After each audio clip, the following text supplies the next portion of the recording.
Nikki Dunagan is our guest today. Nikki, it's so nice to meet you somewhat face to face. We've been chatting for a while. How are you? I'm good. How are you? It's so good to be here. Thanks for having me. Absolutely. Thanks so much for hopping on. And listeners who might not know the name of Nikki Dunagan, Nikki and I have just recently become acquainted. We have a group chat that we are part of that's really fun. A lot of great people on that chat. And so I'm learning a lot about you, Nikki, as well as everyone else on that chat. But one of the things that I learned about you that you shared was that you have a master's tattoo on your wrist, which I felt, this is a great person to ask the following question to. Nikki, what does golf mean to you? Yeah, you would think someone who puts permanent ink on their body with the Masters logo would have a pretty good story for that. So yes, I do. I have a Masters tattoo there. You can see it. Nice. It's a pretty good story. I would love to say something like, I've played Augusta, but no, I have not. My grandfather had tickets from 1959 up until 2019. He was Augusta native. He went to UGA. He actually skipped spring break one year and went back home. When he was at UGA, he went back home to be with his family, and he splurged on a weekly badge. It was a grand total of like $12 at the time, I think. And while he was helping his family out during the week, he also attended the golf tournament, and then he just continued doing that every year. And so he kind of grandfathered himself into tickets. And then ever since then, he just continued taking his family. And so he started taking my grandmother when they started dating, and then when they got married, and then when he started taking my mom and her brother, and then myself and my sister and my cousins. And yeah, we just kind of grew up going to the course. And my mom was 7 months pregnant with me when she went to the course. And so it just kind of was a big, long family history. So I got to bring it full circle in 2019 when I got to go pregnant with my son. So it was just a big, long family tradition, like truly a tradition unlike any other. Yeah, well, I would say so. And, that is a great example of it being part of who you are. I mean, even prior to you being born, you were there. Yeah, I mean, it really is. And I didn't know growing up that Augusta was something that not everyone got to go to the Masters, because it was something that was just so ingrained in my family. And it wasn't until probably high school or something that I would make a comment about oh yeah, we're going up to Augusta to go to the Masters. And I would get looks from people you're going where? You're going to Augusta this weekend? I'm like, yeah. You're not? You don't go to the Masters every weekend? Every year? You don't get to go? And people would look at me like I was crazy. And then, towards the end of high school and in college, I would have guys slide in my DMs and be like, hey, Nikki, what's up? You want to take me to the Masters with you? And, then it like clockwork at the end of March every year, it was always, hey, can we go to the Masters? How's it going? And I remember when my husband found out, it was long after we started dating that I dropped the bomb of hey, by the way, we have Masters tickets. Do you want to go with me? And the glazed look on his eyes, are you kidding? Is this a real thing? And it was, that was the look on his face when we walked in the gates for the first time. And that was a big deal. I could imagine so. No, I've never been, actually. A friend of mine went a couple of years ago, and he did the whole cool thing of, he brought home a couple pine needles. I don't even know if I could say that. I'm looking out my window now. But, he did that whole thing. He brought home a yardage book and all that. So I've kind of experienced it through other people. But when I hear stories like what you just shared, how it's part of your family, how it's something that it's really just who you are, what I don't get a sense of is that you've ever taken that for granted. I could see in you that this is something that you absolutely adore. Yeah. And it's extremely special, to the point that when, my grandfather passed away about 4 or 5 months after the 2019 Masters. And so it's to the point that the connection of Tiger Woods and the Masters and my grandfather, they're all meshed so together that it's hard to disconnect. And so seeing that when the Masters got canceled that next year, it was it was really rough for me because it was hard to be like, this is the first Masters without my grandfather. Now it's being canceled. Now it's like being rescheduled. And then like even this year when it was played again, Tiger wasn't there. My grandfather wasn't there. And it's all this like all these emotions playing together. And it was hard to do that disconnect of this is a sport and this is my family, because for my whole life, it's been the same. It's been one and the same. Yeah, I can actually relate to that. You and I were chatting offline, and the Tiger Augusta connection, I think, really rings true to a lot of people in our age group. It's one of those where I started doing all of this because of Tiger. I loved it. Tiger was my dad and my favorite golfer. That was the thing that we had the chance to connect on, and we got to see him in '97. We got to, all the stuff that he did. And then to your point, leading up to the 2019 Masters, seeing him do it again and all of those emotions come flying back. Was that similar for you? Oh my God. Yeah. Literally the first time that I got to go to the Masters, like I said, we had tickets in our family forever. And, my grandfather didn't want to take us when we were too young because they didn't have the junior pass program until like 2007, 2008 or something. And so he didn't want to take us on his, like, we only had 2 badges. He didn't want to take us on a full badge until we were old enough to like sit still. He didn't want to waste a whole day with us. And so I think I was 7 when he finally said, okay, I think you're old enough, let's go. You can sit still. And so it was 1997 was the first Masters I ever got to go to. And like, I didn't have a good grasp of like golf, of like what was going on in front of me. But like, I just knew that I was there with my grandpa. I was getting to spend the day with him. He took me to like the pro shop and like bought me a visor. And like, I thought I was the coolest kid ever. And like, I remember like the Snickers and I remember the peach ice cream. And like, it's like the little things like that stick out to me. I remember sitting in front of the pond on 16 and watching the turtles come out of the water. And like, I wasn't paying attention to the golf at all, but it was those type of things that I remember. But it's the connection. Tiger won that year. And then being the last year that I ever got to go with my grandfather. And like over the years, I didn't get to go with him as much anymore because it was like, I would go with my husband or he would go with my grandmother or he would go with like a buddy of his that he played golf with. But this last and final year, he called me up and was like, my buddy from golf can't go with me. Can you go? And I said, I can take off work on Thursday and go with you. And it was really kind of serendipitous that I had that availability and that we got to go because I hadn't gone with him in several years. And so I was pregnant. It was kind of rough to walk around. I knew I was going to be going on Saturday anyway. And so I got to go twice that year. And I normally don't. I normally only get to go once. And it was just really, really special that I got to go again in 2019. And so, yeah, it was the fact that I like bookend it with his first and Tiger's last. Like it was very, very emotional. And then when Tiger got in his wreck in February, I shortly after my grandfather had passed away, I was an emotional basket case. Like, and I know that like everyone had a hard time when Tiger had that wreck. And, friends of mine know that I like Tiger Woods a lot and they were sending me the pictures and I hadn't quite heard the news yet. And they're like, oh my God, have you seen this? Have you seen this? And the pictures were bad. Like, I don't know if you remember seeing those pictures. They were rough. We didn't know right away like what condition he was in. And I was having flashbacks to like the Kobe Bryant accident and no one really knew what was happening then either. And like, I immediately just like sent my boss an email and said, I'm done for today. I'm not going to work the rest of the day. And thankfully a couple hours later, we got the news that he's okay. He's in the hospital, like he is alive. Like we're not really sure much else from that. But I was not mentally okay because of that kind of connection. I hadn't really totally grieved my grandfather's passing.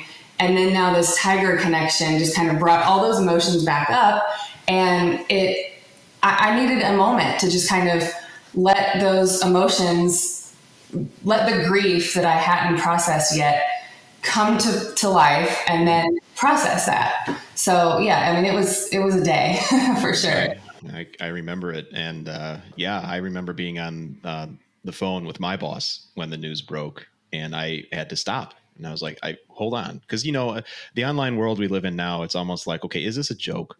Yeah. That was my first reaction. I didn't believe it at first because I thought somebody just, whatever. But yeah, I totally relate with that. And, it's funny. We make a lot of connections. I do similar things that what you just said, golf means this to me because of this and this player. And when something happens off the golf course, I still connect it to golf. Where would you classify golf? Is it a sport? Is it something more? It's definitely something more for me. And the funny thing is, like, I don't really play golf. Like, people see my master's tattoo. They see all of like my flags and things that I have here, and they see, we go to tournaments all the time, and then like we'll go on like a work outing to Topgolf, or we'll go to the course and play, and they see me play and they're like, are you kidding? you're terrible. And they expect me to be so much better because of how much I love golf. But I don't actually play that often. I didn't grow up playing. I grew up going to tournaments and watching tournaments and just being there because it was a family thing. Because for me, golf was about the family connection. It was about the emotional connection. It wasn't about like being really good at the sport. Now, I say that I have a son, and I would love for him. We got him golf clubs for, his first birthday. He's got a little Fisher Price set, and he walks around the house swinging and hitting everything in sight, including the dog. But I would love for him to actually play the sport. But if he doesn't, that's fine too, because I would love for the connection to be the same for him. I would love for it to be like a familial, emotional connection for him, not just if he wants to play the sport, great, but I want it to be the same for him. Yeah, and that's an interesting point too, because obviously the viewers on YouTube will see that, in your house right here, it's very nice. You've got the Masters flags, you've got, the LPGA hoodie on, which I love. Go Braves too, by the way. Yeah. Your son, as he grows older, will see these things, and obviously you're going to remind him of the deep connection that you had with your grandfather, someone that he hasn't met before. What does that mean to you, not only as a fan of the game, but also as a mother to someone who is just being introduced to the game? That was probably one of the things that like I struggled with the most when my grandfather passed, was like knowing that he was never going to meet him. And like when we lost those Masters tickets, because obviously if you know the Masters and you know that like you don't just like get to pass them down. It's not like you get to go, okay, here you go. You get to, go into the next generation unless you get some sort of legacy invite. And we didn't get that legacy invite. And like, yes, I was upset about that, but it wasn't from a standpoint of, man, I'm sad I don't get to go to the Masters anymore. A little bit of that, but it was more so of the fact of like, my son's not going to get to have this experience with our family the way that I did. Not that he's not going to get to see Amen Corner. He's not going to get to touch the green grass or see the azaleas. Like, I don't care about that. It's the fact that he's not going to get to have that same emotional bond that I did with my grandfather. So we're going to have to create it some other way. We're going to have to find another course or find another place or sport or somewhere else that we're going to have to create that with him. Yeah, and I think that's the opportunity the game itself presents. And you've got and I'm not telling you anything new, I'm preaching to the choir, but you've got the background and the context to say, hey, I remember what this felt like. I remember how great this was for me. I mean, we're talking about it now on this little podcast, and yet you have the opportunity, as does your son, to connect with another course, like you said. We don't know what golf's going to be like in 10 years, 15 years, even farther, but we have a pretty good idea. And we know the memories that we have that we can share with everyone, which I think, and let me know if you agree, that's something that almost is somewhat unique to golf. Yeah. And it's so funny, like how it connected us to our family, but it like golf connects us to so many other people as well, because before I actually got my tattoo, we were actually in the airport. We were actually flying out. We were going to Pebble Beach, my husband and I, and we happened to be both wearing our Masters hats flying out there. There was another guy who he saw us and pointed to our hats. He goes, "Oh, you guys, go to the Masters this year?" And we said, "Yeah, we go, every so often." We're trying to be humble about it. We don't like to obviously just come right out and brag and go, "We go all the time." Sure. But he said, "Let me show you this." And it was kind of awkward actually. He goes, and he started to pull his shirt up, and we were like, "What? What?" And we got uncomfortable. But he lifted his shirt up, and he had a full ribcage tattoo of the Masters logo, like on his side. And I was like, "Oh my God." And then he started telling us a story. He worked the ropes on the 5th hole for like 20 something years. And then he started telling us all these stories about how, like, they get to play Augusta the week after, and how he hit a hole in one, and how he had a big plaque and all this stuff. Yeah. And it was this great story. And we just sat there chatting about all of our and exchanging master stories from over the years. And the following year, when we went to Augusta, we were like, let's just see if he's working. So we walked up to the 5th, and he recognized us right away. He goes, "You guys!" We shook his hand, and just instantly. But it was a connection because we saw the logo and we knew who he was, and instantly started that connection. But it connected us to other people, and made kind of a friendship right away. Yeah, well, I mean, it brought us together. I mean, we joined this golf group chat that we have. It started for a major, and we just all have been chatting every day since, and it's a lot of fun too. And I think what I really appreciate, Nikki, about getting to know you is I said at the beginning, it's clear that you've got this passion for the game, and you even expressed that you don't even play that often, but that doesn't even matter because we can still find this commonality where we live apart. Everyone that we talk to who enjoys this game writes about it, talks about it. We all kind of have this common thread where, we all just kind of get it. And golf, where does that fit in as far as we understand how great it is to connect to one another through the game? How do we get more people to experience that? I think like just a respect across the board. I think you were talking about this last week on your episode where you were saying, how your wife, when she walks up to the course, people are like automatically judging her just for being a female playing the course. I feel that all the time as well. There's just automatic judgment across the board for, anyone who, especially females, who come up and try to play. But I think it goes beyond that. I think, especially as someone who doesn't play that often, there's this kind of judgment level of like, oh, well, you didn't play in high school. You didn't play in college. You didn't play at the pro level. So why should I listen to you? Why should I read your article about this because you don't know what you're talking about? I think that shouldn't matter. Like, clearly I have followed the game my whole life. So, maybe I do know what I'm talking about. Some would say you probably have a better understanding than many men. Maybe, yeah. I mean, I'll say it.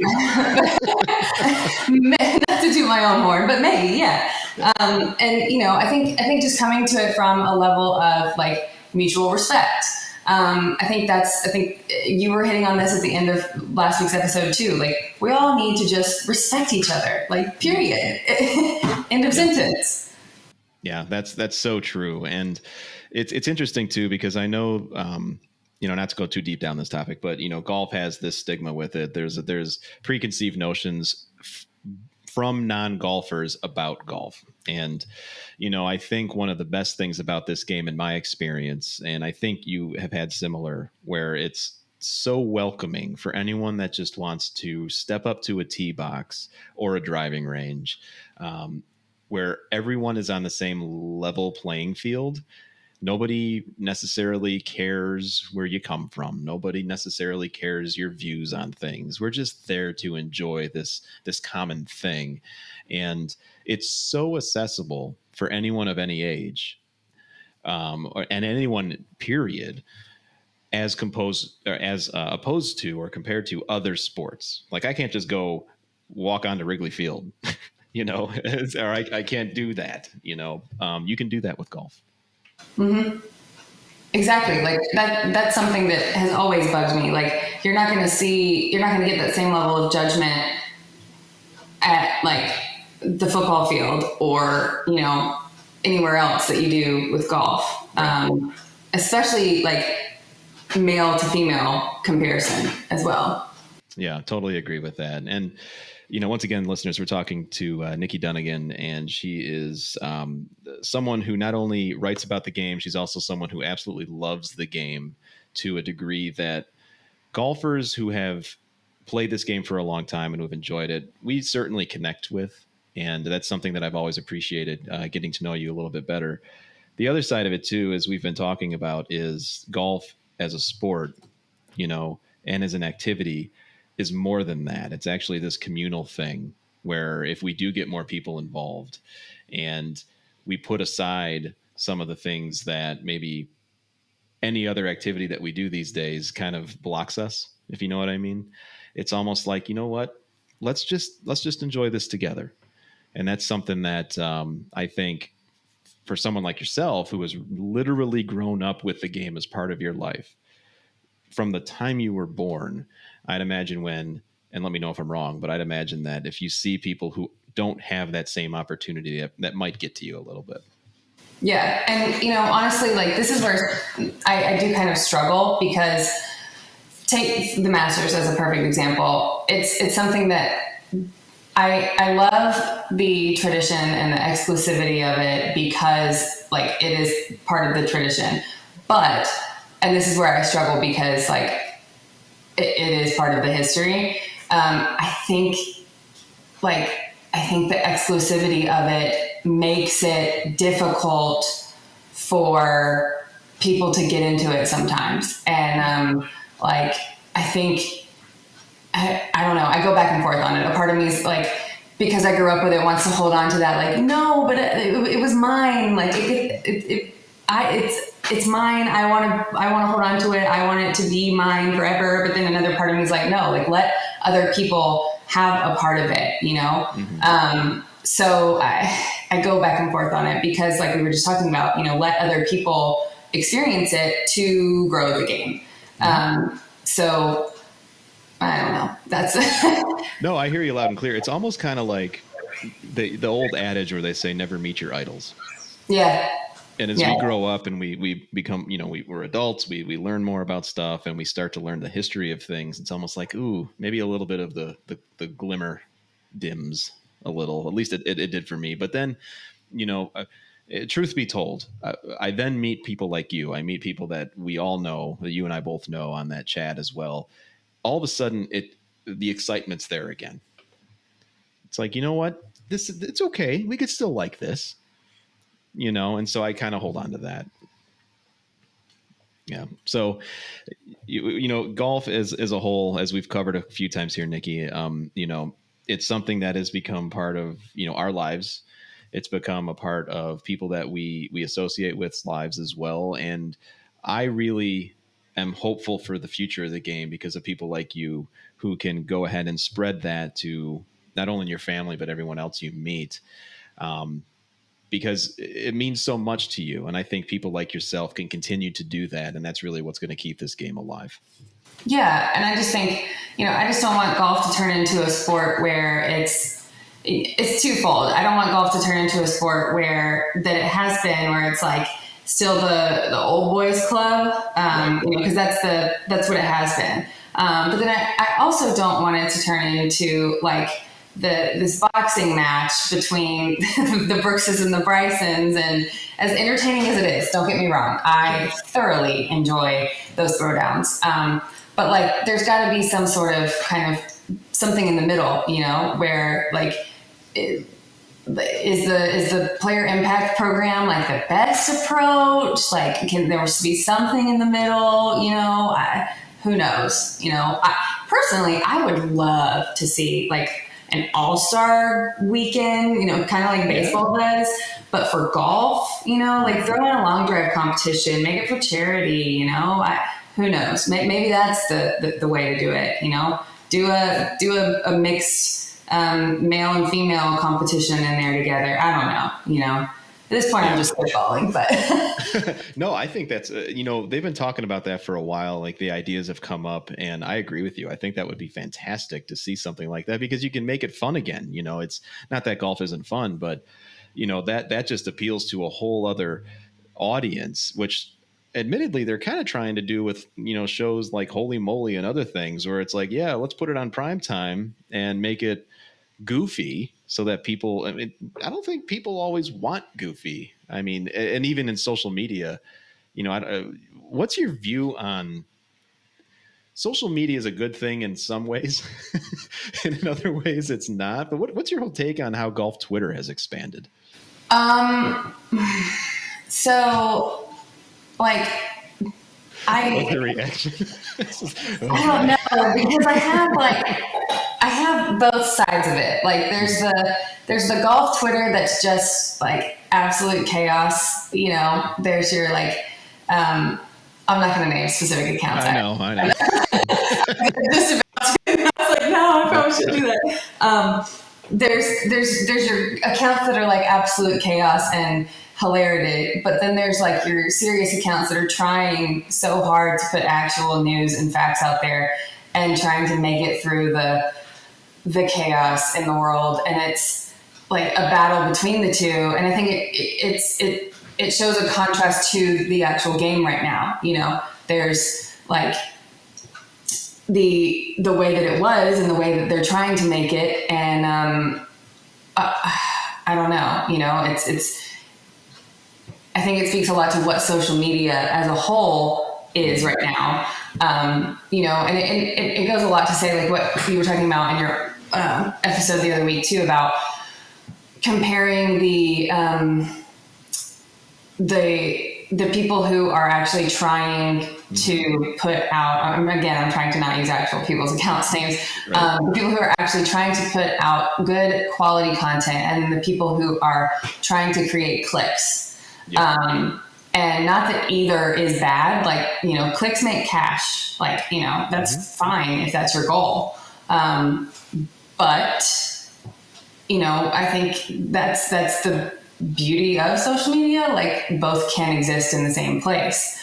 And golf Twitter right now is trying to figure out the balance between the two, I think. Yeah. Yeah. It's definitely grown. The game is trying to figure out the balance between the two. Oh yeah, totally agree. That it's grown. I think from we're all just watching the same tournament and on TV, and we're going to talk about it and make some funny jokes into something else entirely. I think, and admittedly, I don't want to be hypocritical. I've contributed to it, but it's one of those things. I know, and I have too. And honestly, watching the Ryder Cup, like I am the first one to post a meme when like Rory misses a putt or something, and like watching the Ryder Cup and watching his reaction the other week, like, and I'm a Rory fan. That's not to say like I'm posting memes because I don't like Rory. I'm a big Rory fan. But watching the Ryder Cup the other weekend when he just absolutely broke down, I felt awful. Like I immediately went back and deleted all of my, like, I can't believe Rory missed that putt memes, because I was like, man, like, am I contributing to his mental breakdown? Like, not that Rory is ever seeing my tweets. I have like 800 followers, but I mean, am I part of the problem? Am I part of the problem of like these golfers having these mental health issues that they've been starting to talk about recently? And it really started to get in my head. But then at the same time, then you have like part of social media right now is like being part of the conversation, being part of the noise. So where do you find that balance? Yeah. Well said. Similar reaction that I had at that moment too. That was a very powerful moment, and I think it takes moments like that for some wake up calls for everyone, and that's a good thing. If we could take that step back sometimes and reevaluate. Nikki Dunagan, it's been a pleasure getting to know you better. I'm sure that people who listen to this episode will hear in your voice and in the stories that you told that you do love golf, and I appreciate you telling me how much it means to you. Yeah, well, thank you very much. Thanks for having me.